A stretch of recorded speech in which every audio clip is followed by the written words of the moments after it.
Hello, awesomers. It's me. It's your old buddy, Steve Simonson, and we're going to do a little blast from the past called Mentor Monday. And the principle of this, when this will be released, is on a Monday. So that makes me the mentor, right? Monday's already covered. That makes me the mentor. Now, I have no qualifications to be a mentor, so feel free to ignore all of this advice. And as I enjoy saying, free advice is certainly what's being given here. You may feel free to ignore it as well. But what I'm going to share is about how do you negotiate and how do you get into the details of negotiation with suppliers, particularly Asia-based suppliers, and even more particularly, probably largely China-based suppliers. Now, I will say that most of these strategies apply globally to any supplier, but because so many of us use the majority, if not 100% China-based suppliers, these are oriented towards some of the experiences that we've had with dealing with factories in China for 2 decades. I started going to China 2 decades ago, and my experience in buying there and kind of building relationships has been everything from the coolest things ever. Sure glad I did it to, we started out awesome and ended up in a nightmare. So my point being that my failures or my mistakes, or even where we didn't make the mistake, we just kind of got screwed. All of those are experiences, and the cumulative effect is that they can benefit you if I share some of the tried and true lessons that came out of those experiences.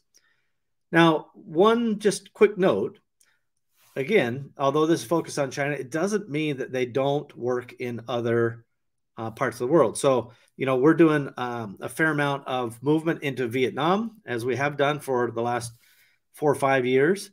We're doing a reasonable amount into Malaysia and other Southeast Asian countries. ASEAN is kind of the block of countries that make up Southeast Asia, not including China. All of these will work in those countries as well because they are tried and true standards of negotiation. So I was in a mastermind, the EmpoweryMastermind.com free mastermind that Empowery runs once a month, hosted by the great Troy Romelski. And during that conversation, we got into, hey, what's the playbook for negotiating? And so I'm not going to, this is not a masterclass setting. This is a Steve shares some of the highlights setting. If there's enough demand, we can do a masterclass where we literally show you, the flow chart of start here, when they do this, do that, that whole thing.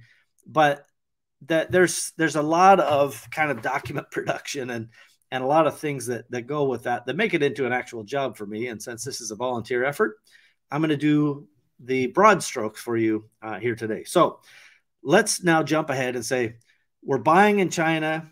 And so case study number one is, or use case, however you want to think of it. We're buying in China. We've got the chance to now purchase product from a supplier. And this is like, let's say it's the first item, first time you're buying from them. There are several points of negotiation that you will most commonly think about. Obviously, the price comes to mind, right? You're probably not going to get too deep in the conversation if you don't feel that their price is market worthy.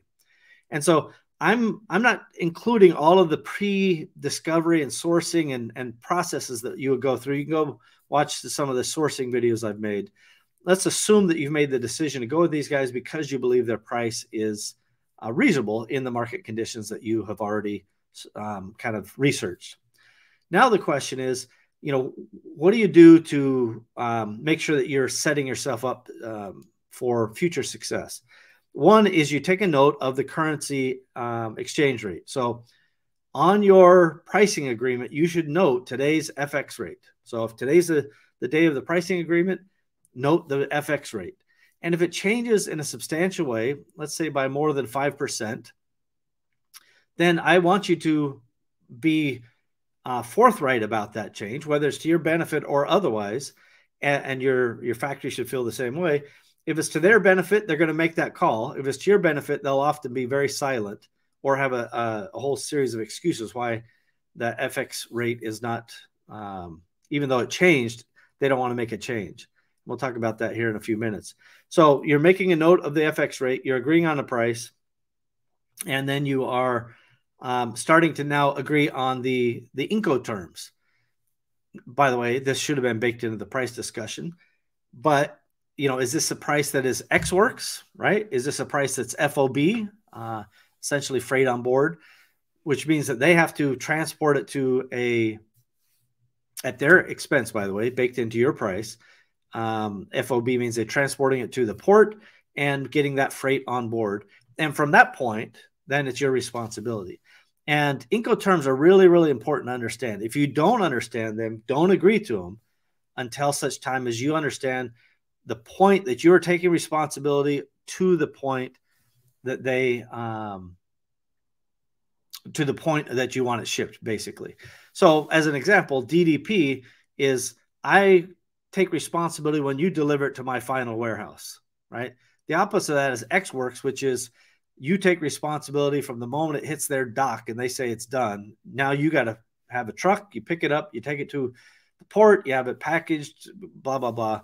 And so those are the kind of the two extremes. Let's see if I can get my fingers in there. So you got Ex Works at one extreme that is, a factory dock, and then DDP is your final destination as the buyer. There are many variations of Incoterms in between. Make sure you know your commercial terms. So this then supposes that you already, again, you have your price, you got your terms, you got your FX rate locked in, and now you place your first order, and here you go. Now let's just fast forward, a year and a half or 2 years. And now you get the sense that there is a market price difference, or maybe the currency has changed like it has in 2022. Chinese currency is way softer against the US dollar. And if you're buying in US dollars and they are basically operating in renminbi, the Chinese yuan, in China, then you are paying a penalty if you don't get that FX rate adjusted. Now, I'm going to make the assumption you didn't have that kind of baked into any sort of upfront agreement.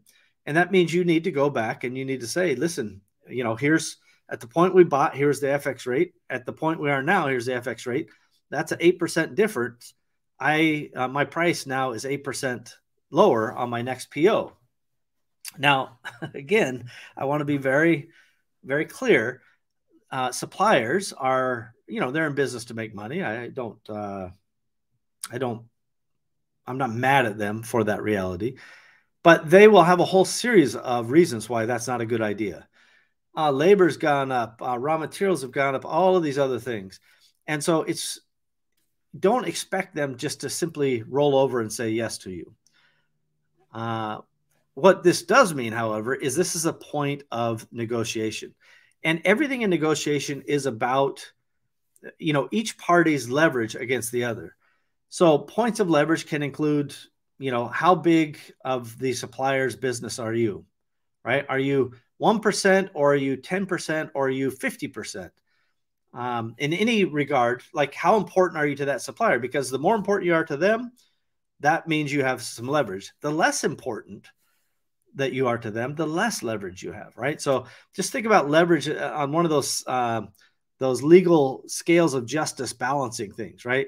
The more leverage you have on your side, the more likely it is you can get them to accept additional things. Now, we talked about Incoterms, but we didn't talk about credit terms.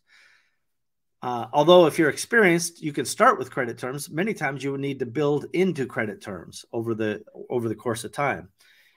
Now, again, full disclosure, I recommend you start this from the beginning and say, hey, for the first 3 months, and this is what we call a phased approach. For the first 3 months, factory, we're going to pay you the 30% down, 70% on shipment. Now, in general, if we're going to do volume with them, I would never start with this. I would start with terms. But if you've never had terms with somebody in China, then this is a good way to build a phased approach. So please understand, if you're experienced and already have credit elsewhere, start with credit when you sign up the new supplier. It's much, much easier to do that than it is to get an existing supplier to adjust their payment terms. So that's a very important point. Getting somebody who's already accustomed to doing business with you to change is harder than getting a new provider to agree to let's say, terms and conditions up front. That can include everything, including the FX I've talked about, including the Incoterms I've talked about, and credit terms, and whatever those additional terms and conditions may be. So again, in our use case, we jump ahead 2 years you've been doing business, and you're like, hey, the currency's down. And they're like, yeah, but our other costs are up. Now, you have to validate that, by the way.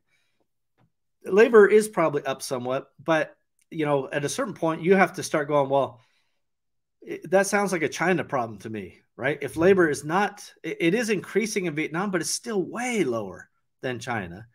And this is actually true most of the Asian regions. That would also be true in India. It would also be true in Mexico. That while labor may be increasing, it is not China's kind of get out of jail free card to just simply say, yeah, forever you can just raise prices and call it labor. That's not acceptable, because there are competitors in these other countries that can deliver the same product for potentially a lower price. And that's another point of leverage. If you don't have an alternative potential supplier, you lack leverage. In those scales of justice examples I was referring to, if you're single supplier centric, particularly if they own some sort of patent or if they have some other kind of intellectual property, then you have not much leverage, and you kind of have to just go with what they say. But assuming that's not the case, you would be very well advised to go develop alternatives, even if you're not yet ready to make that switch. But having that redundancy is a good idea for a number of reasons, not just for negotiation leverage.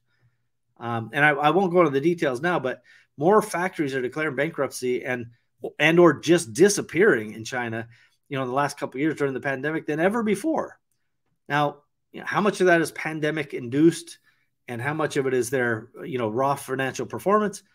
Well, frankly, it doesn't matter, because they're still out of business. And if you put in a bunch of deposits, they're out of business with your money. In historic sense, this has not been a huge risk, but today and going forward, I think it's a much, much higher risk. So, as you do your kind of overall analysis of risk in doing business in certain places, you have to not just think of the cash flow being an important factor, but how much risk do you have advancing money and then either not getting the product entirely or getting a product that is way, way off of spec. Whether you catch that in the factory or you catch it post-shipment is almost irrelevant, because if you can't sell it, you're kind of screwed. There's lots of factors built into this. So if we dive back into this specific negotiation, you're dealing with an existing supplier, so you're already down a piece of leverage. Even if you're large with them, that adds some leverage to you, but it gives them a sense of, we want the status quo. We want that cash. We love cash. Versus you saying, I need better cash flow. So now we get into the subtleties of negotiation. As my buddy Patrick Myoho referred to in the mastermind, and I wholeheartedly agree, you need to find some common ground of benefit that the supplier can get behind. So as an example, what's a reason why credit is good for the supplier? Well, one reason is this simple idea that, if you give me credit today, that gives me more cash flow tomorrow. That allows me to do more advertising, allows me to do more marketing because I'm liquid, and I can drive more sales, into the future. More sales means more volume. And ultimately, that is what factories, particularly in China, care about. They care about volume. If you could make a business case and kind of the relating story that expounds on why you having more cash is good for their overall volume going forward, that is a compelling story. And I would also, in the past, I would have just done this in China in person and tried to talk it through with them. But now you need to do kind of a short but formal presentation where you've got some nice, data on the screen. I would, if it was me, I would ask somebody to help you translate it into both, Mandarin and English. Obviously, you can probably handle the English, but the Mandarin piece, have somebody help you with, where you are focusing on, this is why me getting a lower price and me getting longer terms and me getting this and this and this and this are better for the factory. And by the way, it can't just be you trying to schmooze them and railroad them into a better deal. It fundamentally should be better for the factory. And so, for example, if you don't deliver more volume in the future, they're likely to try to claw back some of the benefits that they agreed to. But as things tend to do, if you the story is not like made up, it's actually an important part of the thing. If you actually do have more cash, you can put more into, marketing experiments, and that has the potential to drive more volume and grow faster as a result of all of these discussions. One other very, very important part of this negotiation, when you're going through it, again, we're using the context of you're already dealing with a supplier that's you're a couple years into, you got to have somebody who can be blamed, right? The good cop, bad cop is really relevant. And the truth is, if you have a CFO, they should be beating on you to get terms. They should be pounding on you to, negotiate the FX.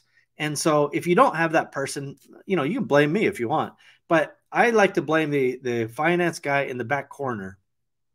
And I'll even let the factory know, hey, listen, it's not me.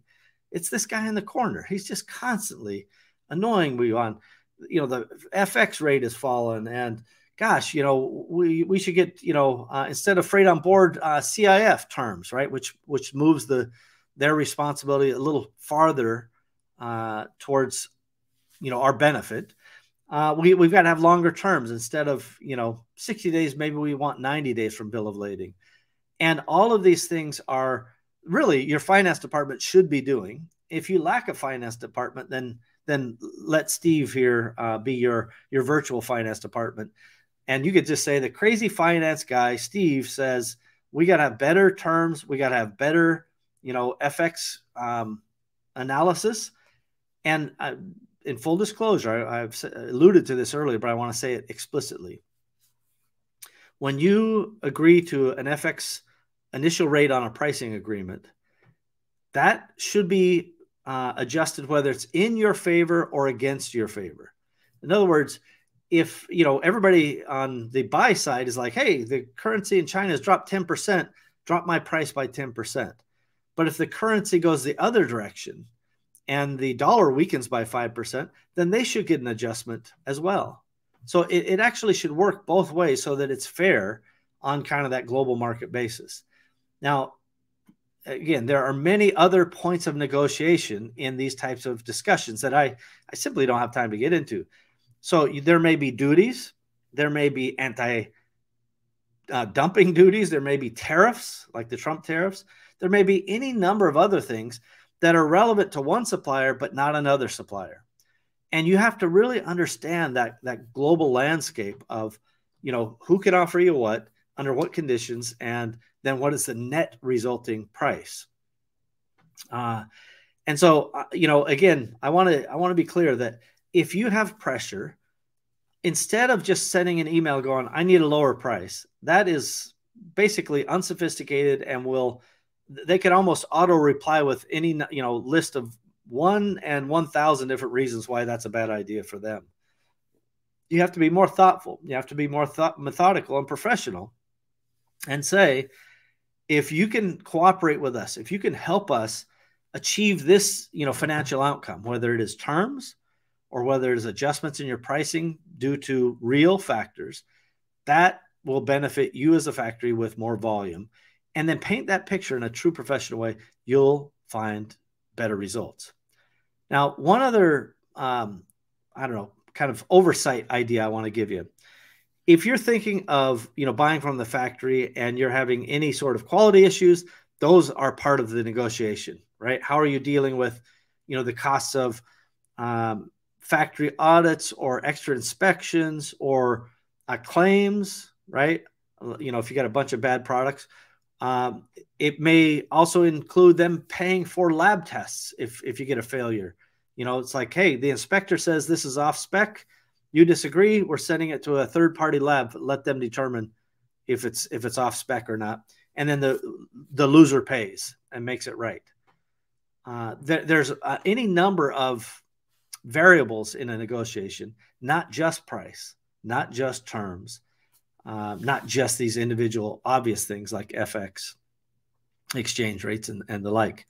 Now, I mentioned this early, and I just want to give you one additional tip or two here on this concept. When they say their raw materials prices have gone up, you should be able to validate that yes or no.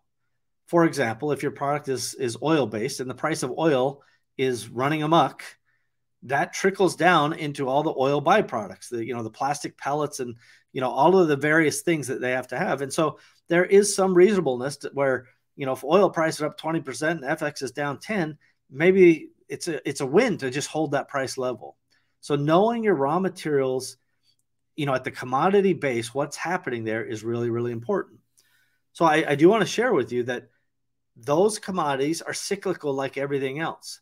Last year, we had some products we wanted to make out of copper, and the price of copper was a runaway train to the downside. Like, it was just historically out of whack at the highest price that we've ever seen. And we had to kill those products, right? We're like, no, this is not the time to do a product in copper. Whereas this year, copper is crashing, right? And there are many other raw materials examples where the commodity is now becoming cheaper and cheaper. Now, as in all things, when you have crazy things like wars happening in countries, and then cutting off countries who are at war from the raw materials, the raw materials that they supply become that much more problematic in terms of predicting their future price. So many, and I talked about this in the springtime, so many things that would come out of Russia normally that are core raw materials that you need to make a lot of products are not being shipped in many parts of the world. They are still coming into China to some extent, perhaps even a large extent, but there are disruptions in the supply chain. So when you are negotiating price, you cannot be oblivious to those realities that exist.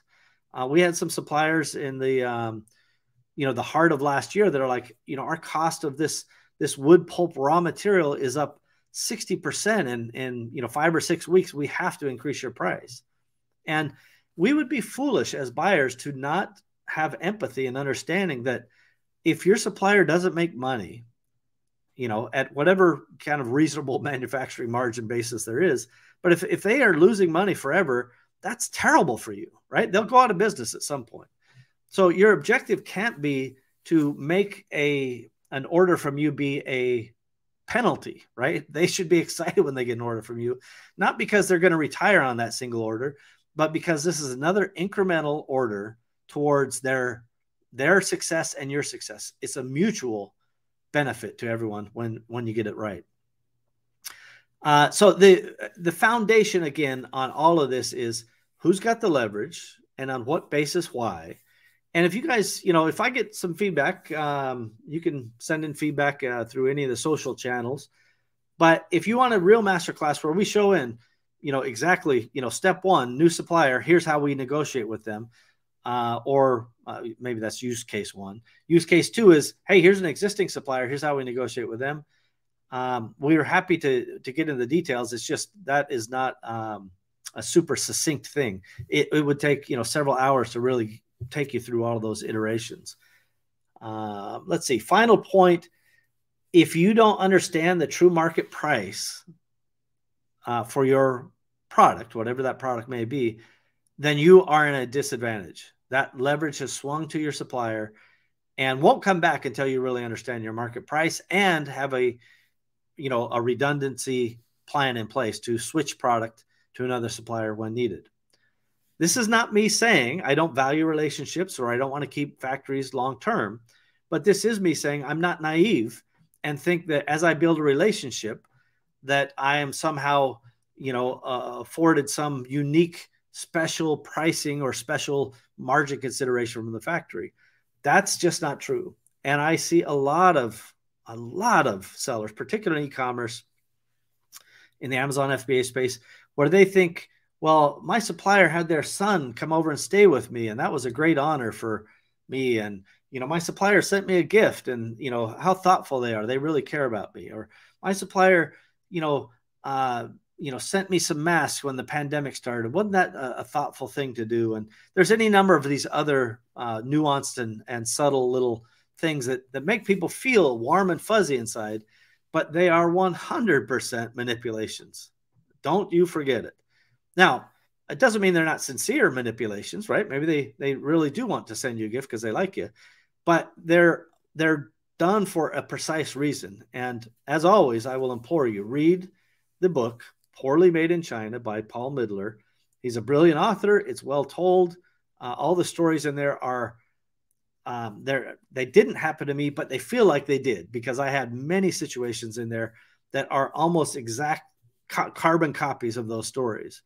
And so the lessons from that book are really, really important for you to consider and to think about in your negotiations. Like, in this book, or, I heard Steve say these clues, and as I hear my supplier talking to me, I need to run it through those filters. You now have more knowledge and more experience as a result of these things, and see how you feel about it. See what your gut tells you about it, and then you do a little bit of the negotiation dance to figure out what's true and what's false. Fundamentally, negotiating is, an important thing, but finding some sort of outcome where they don't go out of business, but you kind of get a better net, a tangible net, better benefit as a result, is the way it should be as you grow. If here's my disclaimer to this whole episode, now that you've gotten in this deep, if you have, kudos to you, number one. But let me just tell you, if you're buying 1,000 units of a $3 item and you try to get tough on negotiation or terms or any of this other stuff, and it's a one-time purchase, you're not going to get very far. The juice has to be worth the squeeze to the suppliers. All of this advice is oriented towards, larger purchases, let's say over 100,000 a year, certainly over $1 million a year, from a single supplier on an ongoing basis. If you're just doing one-offs, then you should get multiple quotes and make your assessment based on, again, multi-dimensions, not just price, terms. I'm talking about Incoterms. To the extent you can get, credit terms, fine. But many times those types of deals, you don't have leverage because you're just giving them a commodity order. And so you should think of it like, almost like going to the convenience store. You put the thing of milk on the counter, you pay the price. You're pretty sure it's a fair price based on the market conditions. You get the stuff inspected and delivered to you, and you move on with your life. That's kind of a single over-the-counter type of relationship. Long-term, ongoing business kind of relationship, that is where you get more nuance and where you can kind of get more into the big picture. And I'll leave you with this. Do not get tempted by suppliers to try to monkey with commercial invoices and values and anything that could send you to jail. That's my advice. As always, my number one rule, I got to use this hand. Number one rule, don't go to jail. It's very common when people are trying to fight the reality of tariffs or anti-dumping or duties or this and that they want to get cute. And I say, you can be clever, don't be cute. So being clever is, I negotiated on the basis of, what's fair and reasonable for all parties and what's feasible in reality. And I get what I get, right? Being cute is, I'm going to label this, made in PRC instead of made in China, because I think I've come up with this way of confusing people where this is made. That's cute and stupid. It's not going to work. It's also illegal. Or you say, well, my supplier just said that they'll lower the commercial invoice and, invoice me for, marketing fees on the other side. Cute, but long-term, that is a high risk for if you're a U.S.-based person, especially. But if you're the importer of record, you have long-term, unending liability if Customs and Border Patrol, the CBP, finds out that you were tricking them on the value. So be clever, be smart about your business. Don't be cute, though. It's just not worth it. That's it for me, everybody. I hope you found some value. If you did, go ahead, subscribe, like, click, share, save. I don't know what people do, but just do it for us, and that'll amplify the message and help more people. Thanks, everybody. Bye-bye.